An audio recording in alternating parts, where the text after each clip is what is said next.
Today, we're talking about supporting parents of neurodiverse children. And I'm so excited for this episode because today's guest is an amazing woman who I met last year through NLP Practitioner training. And I'm now working very closely with her and her team at My Therapy House, who do amazing work supporting neurodiverse children and their families. And our guest today is a trained speech pathologist with experience working with children and their parents across the globe. She's a parent coach, she's an NLP practitioner, and she's a podcaster. This lady's got it all. Welcome to the coaching circle, Dana Baltutis. Thank you, Tony. Thank you for having me on. I'm so excited, Dana, because you are a fascinating person and you're just one of these people who just gets stuff done. Like, I honestly, like, you just like every week, it's like right from practitioner training, because obviously you've had this business going, and I'll ask you a bit about that in a moment. But from practitioner training, you said, right, I'm starting up this other business. I'm coaching, and bang, there's a website, bang, there's a podcast, bang, that there's all this stuff coming out, and I just love it. It's the best thing ever. So let's go back a little bit though, Dana. Let's go back to what led you to start your business, and I'm assuming that's My Therapy House. And why is that important to you? So, Tony, I grew up in a household that was very community oriented and many volunteer hours. And so I'm from a Lithuanian background. My parents were refugees from Lithuania, and they did a lot of community work, I guess, and that's how I've grown up. Community work, helping people. My dad was a very a leader in the community. He was a MC at every event. He was a JP, Justice of Peace. So I sort of got it from him. And my mum was always helping people, taking people in. We always had people that weren't part of the family at Christmas dinners, Easter dinners. So that's in my DNA, I guess. Mm. And I'm Lithuanian background, but I was born in Australia, so I've had these both cultures together. And when I was young, I was sort of like having an identity crisis. And when I graduated from speech pathology, I decided to go to Lithuania and do some work there. So this was just when Lithuania became free from the Soviet Union in 1990. So I Mm. basically spent 7 years doing volunteer work with parents there. Right. And that was just amazing because we worked with children that were in those institutions, tied up to beds, Mm. drugged. So we really worked hard to get those children out of the institutions and into community centres, community schools, back into their families. And that's where my love of parent work began, because I saw the power of parents and the power of parents that don't really have anything, because they didn't have anything and they had a huge, huge government, a systemic government, i.e., the Soviet Union, against them. And they made changes. And from there on, I thought, if they can do it, then anybody can do it. So I started working with parents more and more. Wow, that is an incredible background, and realm of experience that you've got there, Dana. Like, I was getting goosebumps when you was talking about that, especially saying about these children being strapped to Mm. beds and drugged and all those kinds of things, because there has been a really um not that wonderful history for children and all kinds of people that have had whatever kinds of issues or health concerns or um you know challenges in life. And luckily we're seeing things like that turn around now. But yeah, and if you think about it, like 1990, I like to think that that's not that long ago. It's not long ago. But It's not long ago at all, yeah, at yeah, all. And, yeah. these were children that were, they couldn't live at home. So the parents could not have them at home because the parents had to work and there was nowhere else Mm, to go for the children. And the institutions were not in the cities, they were in the outskirts of Lithuania. So mm, it was huge. Like, I love that time there. And I just remember, going around with the media, and we used to have these cameras and microphones, and we used to like go in there in secret and interview the children, have a look at the children, and that's when things really started to change, because that's when people realized what was happening to these children with disabilities, and the Mm, parents started to feel like they were listened to, heard. And there was a psychiatrist there that I worked with very closely, and he was wanting to make these changes. And then the parents just started gathering, and they formed a group of parents. And again, that was really rare in a Soviet era, because you weren't yeah, really allowed to do that, right? yeah. So they defied all the odds for the love of the children. And that's something I've seen throughout my whole career. Parents will do everything for their child. And now, as I've been working with my therapy house, and I guess why I established my therapy house was I wanted a sanctuary, not just for the children, but for the parents as well. And my therapy house is that, because it's a house that we've converted into a clinic. We got council approval. It's actually my husband's family home that we converted. Mm, And I've got an amazing staff. I've got the team there with occupational therapist, speech pathologist, early childhood educator, community worker, admin, play therapist. We're all working together to support the children, but more importantly, support the parents. Because yes. I believe, it's like when you're in an airplane, put on, when they say to the parent, put your mask on first and then put on your child's mask. Mm, Well, that's basically what I believe. And I also believe, where you can see everywhere that I talk, I say it takes a village, because yes. we're all part of it. It's the children are not just the parents' children, they're the community's children. And I really believe that, maybe because I'm adopted. So I see that, yes, blood is important, but more important is community and the social structure around our children.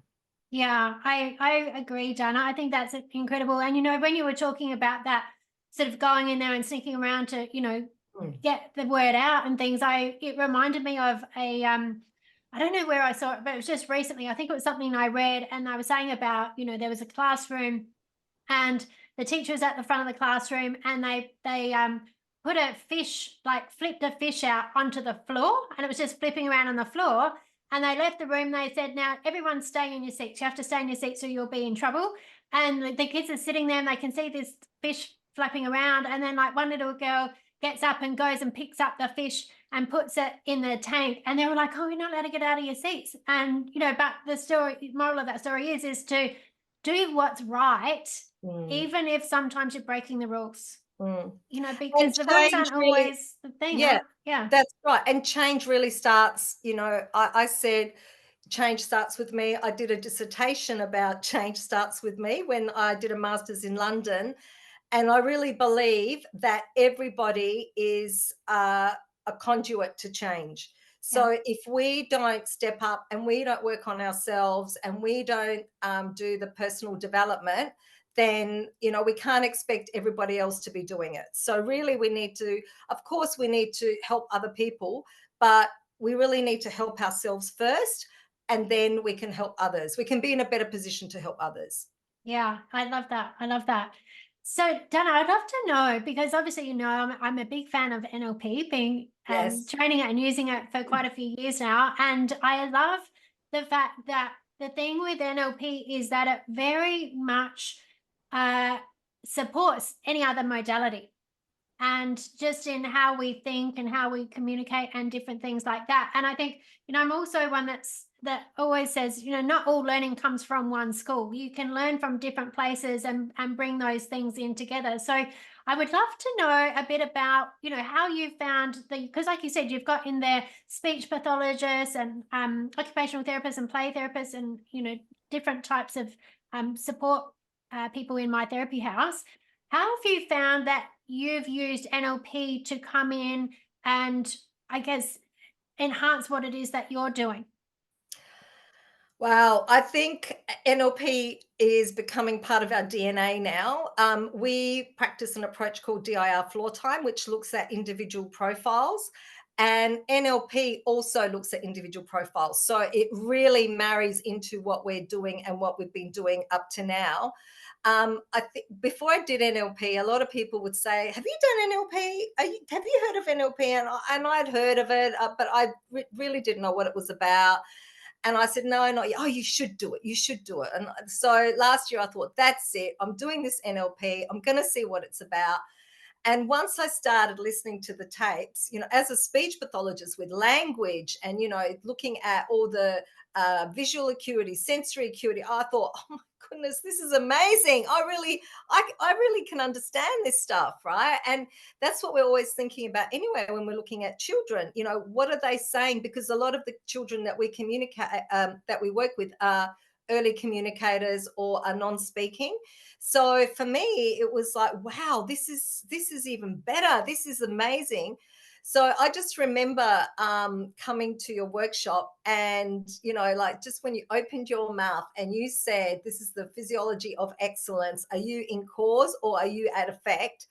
And I was like, yes, this is where I really understand everything. And I think I started to put everything into perspective, so many of your learning, so many of the teachings of NLP and your teachings, you know, um, uh, perception is projection, am I at cause? Am I at effect? Is that a mind read? What are am I a visual, have I got visual representations in my mind? Have I got kinesthetic representations? And I just couldn't get enough of it. And then, the timeline therapy and the hypnosis was just amazing for me, because I have done meditation absolutely in the past, but I love the fact that hypnosis is that and more, because it's all about suggestibility, right? Mm. And then when I did some of the phobia, shifting with you, and it actually worked, and I'd seen psychologists and CBT therapists and everything about my phobia. I'm 50 odd years old and nothing worked. And then with you in 15 minutes, we shifted it. That, I was sold. So of Yeah. course I get back to the clinic and I'm like, girls, you can't believe. And then, they're telling me, about this client and this child and this parent, and how can we help, how can I do. And I just found myself thinking so much clearer, and just being able to cut through the stories and go to the structure. So Mm. what is the structure of the problem? What is the pattern that the parent is in? How can we help the parent move on? How can we help the child move on? And I started to do more NLP, even with children. I started to, I did it even last week with a child, and he's 7. And he's like, I can't, I don't know. And I said, that's it. In this room, we can. And for children, because as I learned from you, that the unconscious, is up to 7, they're more processing in their unconscious world. I just thought, that's it. I don't have to explain anything to him. He'll just do what I say, right? And he was saying, I can. And he was cutting, and he cut the perfect circle, and he just couldn't believe it. And I was like, this stuff works. It works even on children, that, they're so suggestible, that, you just say, you can cut. You're cutting the circle, you can. And mum was so impressed. And I thought, yep, this stuff works all through the generations. Yeah. So, and then I see, I'm so excited about it. And then I got back, and I just remember chasing you around the workshop saying, Tony, you've got to come and help us with the team. Help me with the team. I need some of the sparkle and that NLP, just it's like magic. I'd like it for the team. And I'm really, really glad that we could make it happen this year. And you came to our planning day, and we've planned you to come to our planning days this year. And the team is now having individual coaching, so I really love it as the tool, not only professionally, but personally, because I really believe, in order to be a good leader, I really need to support my team, not only professionally, but personally, because if they shift things personally, they can shift things professionally and help the parents shift, and that who help the children shift. So Wow. that's sort of what I love about it. Absolutely, Dana, and I love that you absolutely did that. You're like, "Tony, you've got to come I did. and work with my team." And I love working with your team because they're gorgeous people and, everything that you're about in your community, is right throughout your team. But I think, like, that's the really important thing that you were just saying there is it's about the language, right? Like, it's so much about the language because it's the words that people use create their reality more than it describes their reality, right? Like, And yeah, yeah. and I think that that whole thing about, just, I've been doing, some work with some parents, and we've been doing some hypnosis for relaxation, because some parents never even felt that deep relaxation, which has been Mm, great. And that's been a really great tool for me to use with parents. But I think the really big shift for parents is when they realize that 95% of our behavior comes from our unconscious mm, and 5% is conscious. I mean, that is crazy, because we think, our thoughts bring about behavior, bring about change, but really it's our unconscious. And one thing that I really learned in the NLP training is that the unconscious doesn't do negatives. So for me, initially I was like, what is that about? What is that about? And then when, you start talking about, oh, yeah, I want to be skinnier. Well, that means that's not the right word to you. They're not the right words. So I think I'm still on the journey. I'm still learning lots. And I think for me, this is like a lifelong journey. It's not just you go to a course 7 days and there you go, you've got it. It's like anything. And that's what I love. And that's why, even as a speech pathologist, I think I've got pretty strong skills. But it's because I've been on a lifelong journey with speech mm. pathology. I've evolved as a speech pathologist. I've gone down different paths as a speech pathologist. And I think that's the same with the NLP technology, is that it's just evolving, and it depends, as you say, in the course we had people from very different areas, Yeah. and you can apply in many different areas. And now my husband, who works for the government, he's going to be doing the NLP practitioner training, which is amazing, because then as a couple we have frameworks to talk about. And I remember the other day I was saying something and he turns around and he says, "Is that a mind read?" And I was like, which is really, really good. And it strengthens our communication and our understanding of each other and the world. And for us to be better at, being, I don't know, true to ourselves and just really deepening our connection.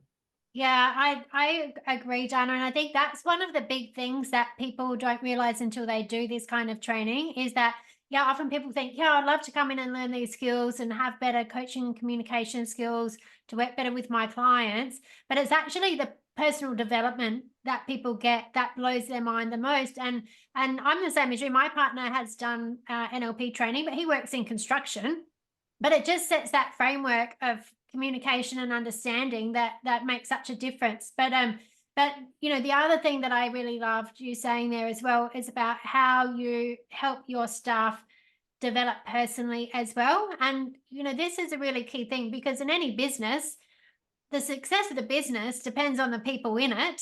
Mm. And people with personal problems, whether they're at work or not. And the more that we do that work on ourselves, obviously, the better we can perform at work, but also the more we can help our clients evolve because you can't help people move past problems that you're not dealing with yourself, right? Yeah, that's right. And I think when I did my master's degree, I really understood where. So I remember she was a business coach, my thesis tutor. She showed me like the Venn diagram where you've got the professional development and you've got the personal development, and it's the part in between that good businesses, really take care of. So, of Mm, course, if it's going to be really, a personal issue or whatever, of course, people need to get help from outside. And, many of us seek help. I know that I see a psychologist as well, and I see this and that and the other. Um, but at the same time, when I talk to a coach or my mentor or my supervisor professionally, I'm always bringing a part of myself into it, because the other thing is the work I do is about relationships. Mm, So, and we were taught in speech pathology school, keep your professional life separate, and sorry, personal life separate, and it's very professional, and you've got to have boundaries. Of course you do, but how can you connect with someone if you're just here as a profession, yeah. with a hat on?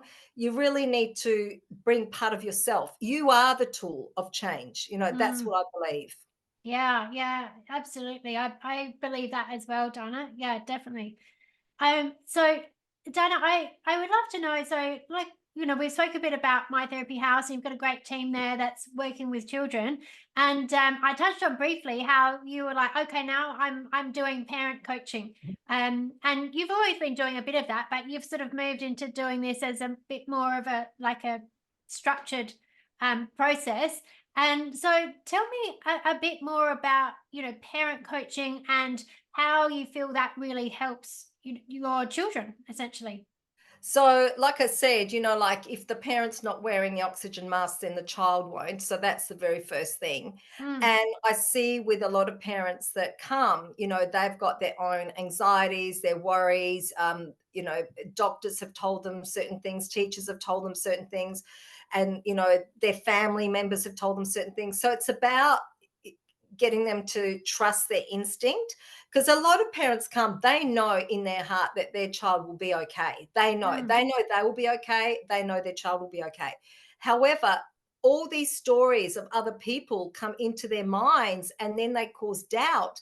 And then they're sort of like, what happens often is parents start shopping around for different therapies, shopping around for different people, someone to fix the problem. It's not actually fixing the problem. It's learning how to be with who you are, and accept who you are, and accept the amazing child that you have, because we're all neurodiverse, and I think it's with the National Disability Insurance Scheme that is becoming more and more apparent, because the budget is stretched. So obviously there's a lot of neurodiverse people in Australia. Um, but I think it's more about the families, realizing that it's not the child being ready for the world, it's the world being ready for the child. And the only mm, way the world is ready for the child is we are part of the world. So we need to be accepting of our children, or if I'm a parent, I need to be accepting of my child. If I don't accept my child, how can I expect other people to accept? So, really mm, working through those issues of, what's happening here, where's the stuckness, why aren't they accepting? And that's all, based on that mm, timeline therapy. Why is there fear, why is there anger, why is there sadness, why is there shame, why is there guilt? There's mm, all these things that it's not just when they have the child, but the child brings out all these things, and mm, it doesn't have to be a neurodiverse child. It could be all children. All children are mirrors to us, mm. and they teach us so much that we're blessed to have them in our life, because they come up and they go, here, have a look, mum, have a look, dad. Yeah, Can you see that?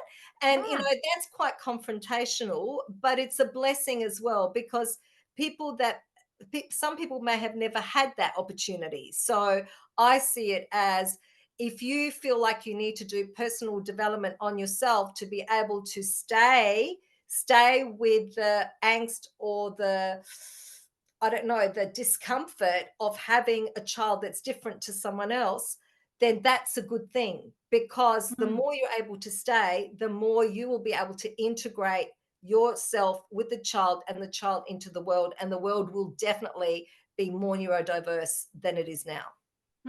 yeah, I love that, Donna, because I think, it's so true, isn't it? If as parents, we want our kids to have the best lives and have the best opportunities. And if there's something there that we don't understand, there can be, I guess, some guilt or shame or some worry, like, what did I do wrong? Or what am I not doing right? Or, whatever that might be. But like you said, these are challenges that all parents have. Yeah. I know with my own daughter, there was times where I was just like, wow, like, I've often said that she's been one of my greatest teachers. Mm. for what it inspired me to want to step up and do. And I think especially if we've had, like a lot of parenting back in the day was, do as I say and not what I do, and children should be seen and not heard. And, a lot of this kind of stuff that we grew up with and maybe didn't have a lot of good role models for parenting. And No. so, yeah, I think it's great that you're in that space and really supporting people. And I think it's, I really base my work on attachment theory. So if you think about NLP, so attachment theory is where you've got safe, secure hands, and the hands are the parent, right? So Mm, there's always, and then hands holding the parent are therapists or friends or family, whatever. So everyone's being held. So I really feel NLP for me is the hands holding me. I mean, you're the hands holding me, that's holding the staff, that's holding so it sort of goes on and yeah, on like that, right? yeah. And Khalil Gibran, who is a poet and an author, he wrote, I just remember, I always remember, he wrote that the children are the bows. Oh, sorry, the children are the arrows and the parents are the bows. So Mm, it's about, it's we the arrows go out into the world, but it's like how strong and how stable are those bows, right? yeah. So I love that. I love that analogy. And I just think of it all the time, that as a parent coach, I'm working to ensure that that bow is strong, that it's not, broken, that it's not wobbly, but it's strong. And so when the arrow shoots, it can shoot where it needs to shoot. Yeah, yeah, I love that analogy as well, Dana. Beautiful, beautiful. Well, Dana, I would love to know. I mean, it's so fascinating hearing about how you're supporting, children and their parents and their families. And I know as well because, like, there's a lot of coaches and therapists and practitioners who listen to this podcast as well, who, maybe starting out in their business or been in business for a while, and you have, reasonable sized business with a team of like 10 or 12 people now. Yep. 8, 9. 8, Yeah. 9, yeah. And so can you tell us, if you don't mind sharing a little bit, what have you found has been some of the challenges in running your own business and, building a team of like a staff team? Mm, So the first thing is to actually believe in yourself that you can do it. I was working for the government, and I just felt that that wasn't giving me what I needed. I felt that I had more to give. And I started very small. I started in a little room at the back of my parents' house, and I just remember, I thought I'm just going to be on my own. I'm just going to do it on my own because it's easier. But I really wanted the team. I'm a very much a team worker, and I could mm, see that it really takes a team to support each other. So I don't think it matters what you're doing, and even now I have coffee with another coach because I am a team player. That's how yeah. I do it. That's just my mode of operation, I guess. Um, and then, slowly I built up another staff member, and then another one, and then another one, and it's grown from there. The other thing is that we work under tight regulations of the NDIS, so it's unfortunately it's not like we can charge whatever we want, but we have to be creative. Okay, so because I've still got to run the business, I've got to pay staff, superannuation, work cover, insurances, equipment, Yeah. lease. It just all builds up. And so for me it was really important to get a really, really good accountant that I can work with and who's compassionate and understanding, and not just about the numbers but understands about the vision. And Mm, he also helped me develop the vision. I've also worked with really good strategic planner that really came in and from the heart talked about what it is that we want to achieve. So that really brought us all together. So mm, again, it could be like a group of NLP practitioners or NLP coaches doing it, because it is really, it does get very lonely out there. And if you're sort of in your own mind all the time, you really, I feel that I always need someone just to check in, or I need to check in with someone and to sort of, I don't know, question what I'm doing and how I'm doing it, because that just makes me a better coach, right? Yeah. But like during this Christmas holidays, we shut for 4 weeks. So finances, of those holidays. So, the finances ebbing and flowing, the clients leaving and coming. But I really believe, Tony, I really believe if you're in the right place, things will work out for you.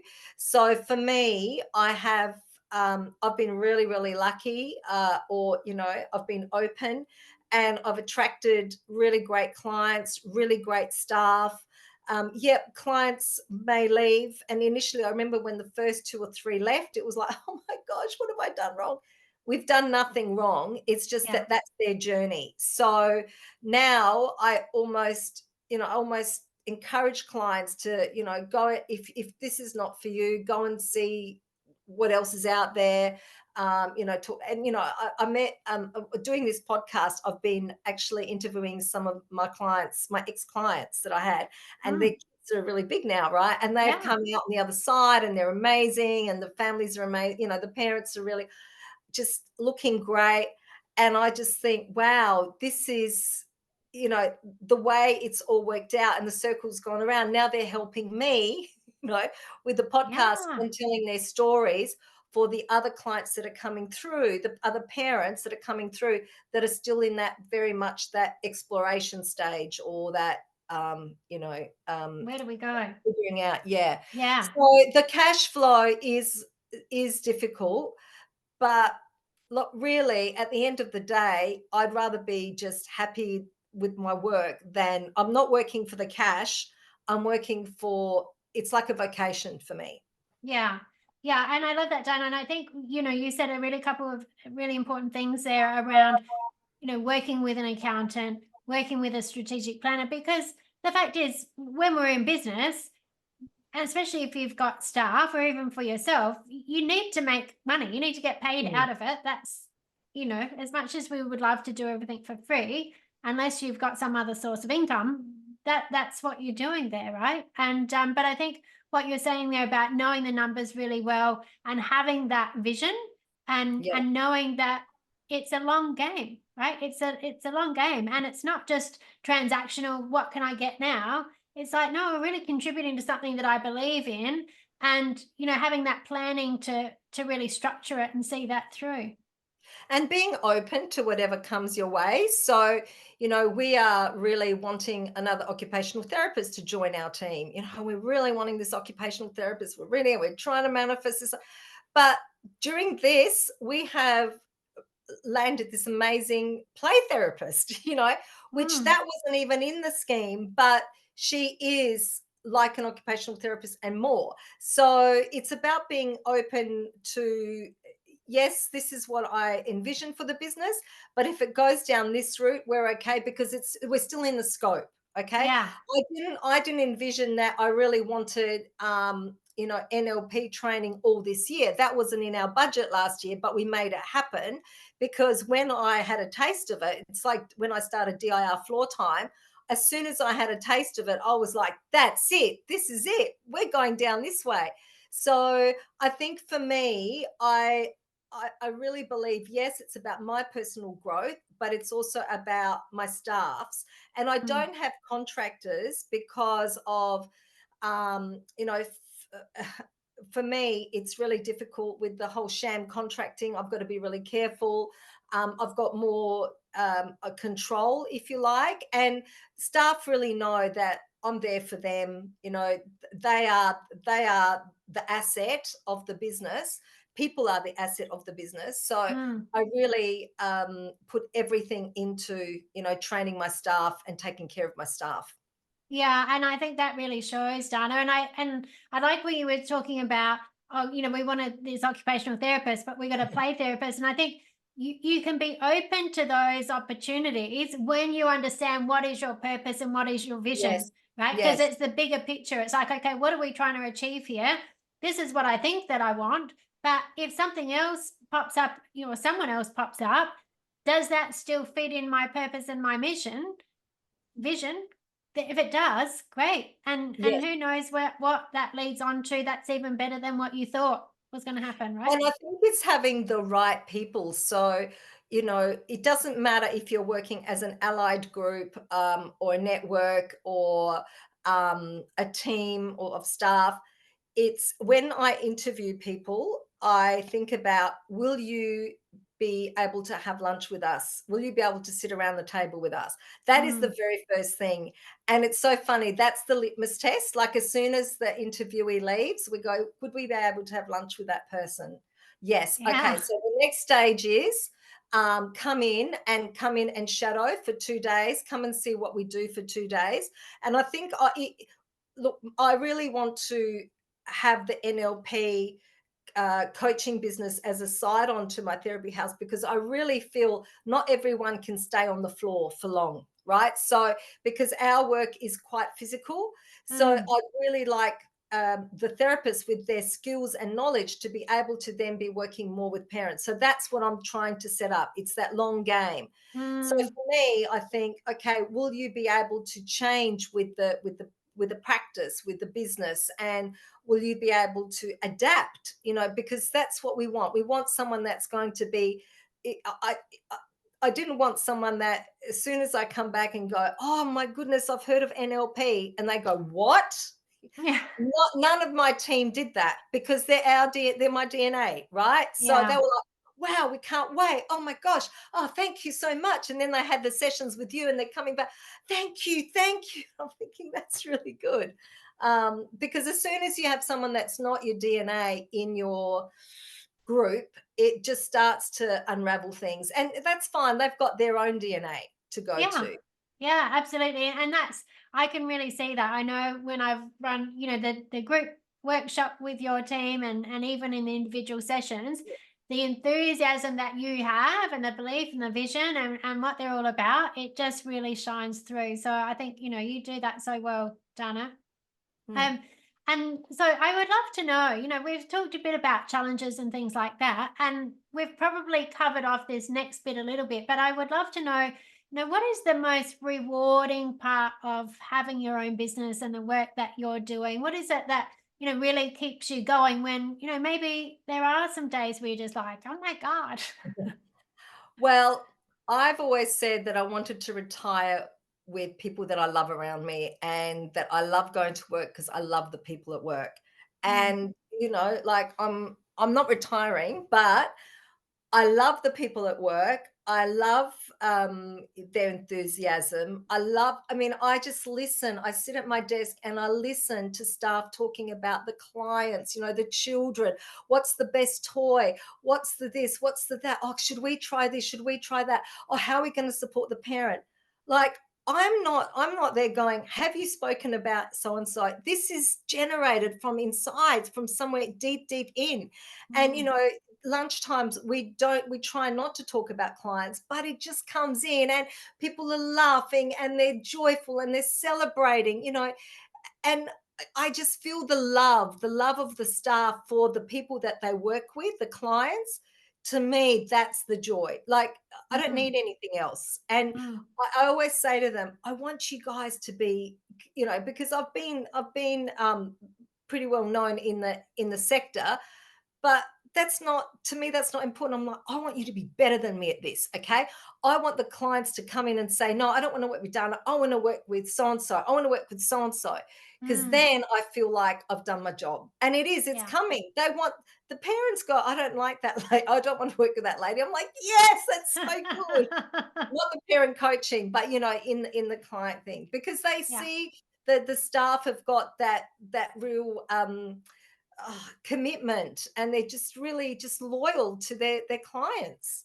Yeah, and that's such a great legacy um to create, and know that that's been, I guess it's the thing that lasts long after you're on the floor or you're actively in the business, or whatever, knowing that that still has been the outcome of the time, the effort, and the passion, and the love that you've put into it. That's incredible. And I think the other thing that's really important, and it needs to be said, that you need to have a continuity plan for the Mm, business.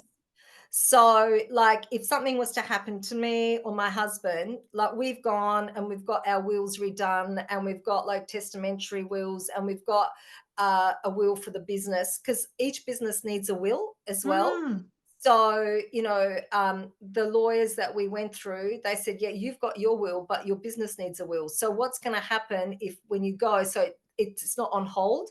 Because if you are employing people, you really need to know that they're going to be able to keep working.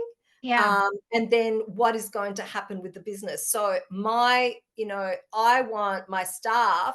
That's my baby, yes, but Mm, it's not my baby, it's the world's baby. So we do a lot for the community. So I would like my staff to continue that. It's their mm, baby as well. And that's how I treat the business. yeah. Yeah. Wow, I've never heard anyone talk about that, having a will for the business. Um, And it I might think be worthwhile then, Tony, for you to get like a lawyer or something on the podcast, because it's a thing, right? yeah, yeah, And we right. paid quite a bit of money, but for me, I now know I feel safer knowing that, look, okay, I won't be here, but that's just the person I am. I want my staff to know that they are secure, you know, Yes. in every which way, even when because people do get really worried, like there's amalgamations, there's mergers, people think they're in one business, then all of a sudden they're in another business. Now Mm, it's not a niche business, now it's a corporation. Now they're just numbers, now they're not people. So, I don't want that for my staff. I think that's mm. really important. Yeah. Wow, that is great. I love that, Donna. I'm gonna contemplate that for some time. Yeah. Good, Thank you for sharing good. that. Thank you for sharing that.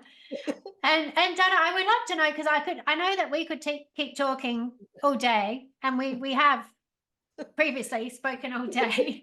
Um, but I would love to know, what's something that you would really like people to know about, working with or getting help for neurodiverse children, or, the families or the parents that, could really help someone make a life changing decision. I think it's important, and we've got like on the My Therapy House webpage, we've got family resources, and I've written a little ebook called My Therapy Journey, the Therapy Journey, and it's really, really important that parents follow their gut feeling, okay? Because there is so much chitter chatter, chitter chatter, chitter chatter. And my work is to break through the chitter chatter and really go down into the authenticity of the parent, because that parent does know what their child needs, Mm, but it's about having that confidence to do it, So mm, that's why I really believe that, we do initial intakes, or I do initial intakes with families. I don't do them to get families on board to my therapy house. I do them to see, what does that family want? Do they know what they want? And how can they know more what they want? What questions can they ask? And in that little ebook on our website, I've put down all the questions to ask about, what do you want for your child? What do you want for you? Because you are going to be different to Joe Bloggs down the street, to Sally Sims down the road, and I think it's all about the unconscious. And that's why I love hypnosis, because mm, hypnosis is something that really helps us go deep down and settle that mind. And I know for myself, I was looking and comparing, all these businesses were popping up and doing this and doing that. But everybody is unique, everybody is amazing. And I really believe that all parents know that that is going to be their journey. And when they've grown, and you can grow out of the therapist, it's okay. You can grow mm, out of the coach. Look, I've had supervisors I've had about 7 8 amazing supervisors, mm. but, it's not that I didn't like them anymore, but I've done my learning here. Now I wanna do some different learning there, and it's Yeah. okay. It's okay. You don't have to have the supervisor, a mentor, coach your whole time. You don't have to have 10 at the same time either, Yeah. So it's about where you are in your life, and that's what I want parents to know. don't feel bad about leaving a therapy practice. Don't feel bad about not shopping around or just staying in one place. That's a good thing to stay in one place. Don't feel bad about not going and doing every extracurricular activity there is with your child. Your child needs downtime as well. They need to be able to just go to their games or stay on the couch or just stay in. Kids don't need to be entertained the whole time. I think there's a lot of pressure Mm, on parents for that now. yeah. It's okay not to, just quiet time and being time.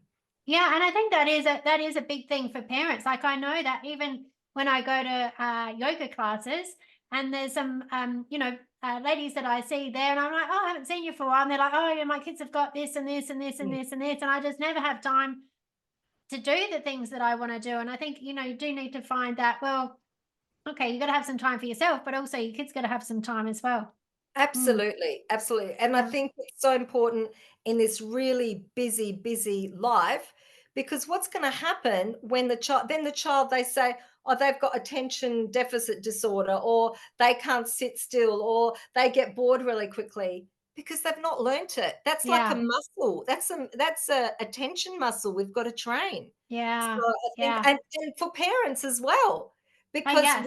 we need to train that too, because think about all the stimulation we're getting. As soon as we just have to stand somewhere, what are we doing? We're on our phone. We can't stand, just look at the tree.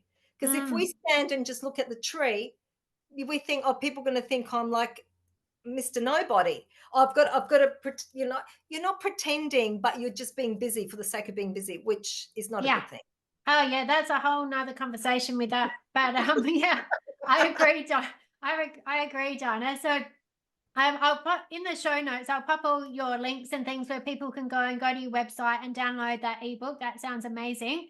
And the final question that I'd love to ask you, Donna, which I ask all my guests, is because business can become quite consuming sometimes. And I know for myself, like I get so passionate about what I do that I have to schedule in other things. But what do you do for fun? Tony, camping. No, I like nature is my relaxation, my grounding. I do quite a bit of hiking. My husband, my husband bought me a Garmin watch, and there's all these badges on it. So, like, he says, like, we've got to go and do 30-minute walk now because we've got to get the badge. So, that's something I do with him. Yeah. But camping is a really, really big thing. We bought a camper trailer. It was really great because Craig, my husband, he really talked me into it. I was a little bit skeptical, but he said, unless we get it, you're not going to relax. And he knows me so well. So basically, now I'm addicted to that camper trailer. But since we've had the camper trailer, now we've gone down to just hiking tents. So Ah, now all we do is we hike in, we walk in with our hiking tents, and everything is portable. So now I'm addicted to that. So ah. I'm getting more and more, I guess, more like a nature woman, you know. Yes, we did talk about this group camping trip, didn't we, Donna? We Oh, might we have need to to revisit go. that. We need to Yes. go. All for all the NLPers will have, but there's no all the AD people, all the auditory digital people are on holiday. Yeah. So there's no, it's all the K's coming out, all the kinesthetic. Oh, fabulous. Love it. Well, Dana Baltutis, it's been such a pleasure as always chatting with you. And I know that our listeners will get a lot out of what you share. You're such a generous, compassion, warm person and give so much to the community. And I'm so grateful to have you here. So thank you. Thank you so much, Tony, and thank you for everything you do for us, for me, for everyone. And you've definitely changed my life and my understanding of my business, my staff, my marriage. So, yeah, NLP is something magical. And the way it's delivered by you is amazing. So, thank you so much. Thank you.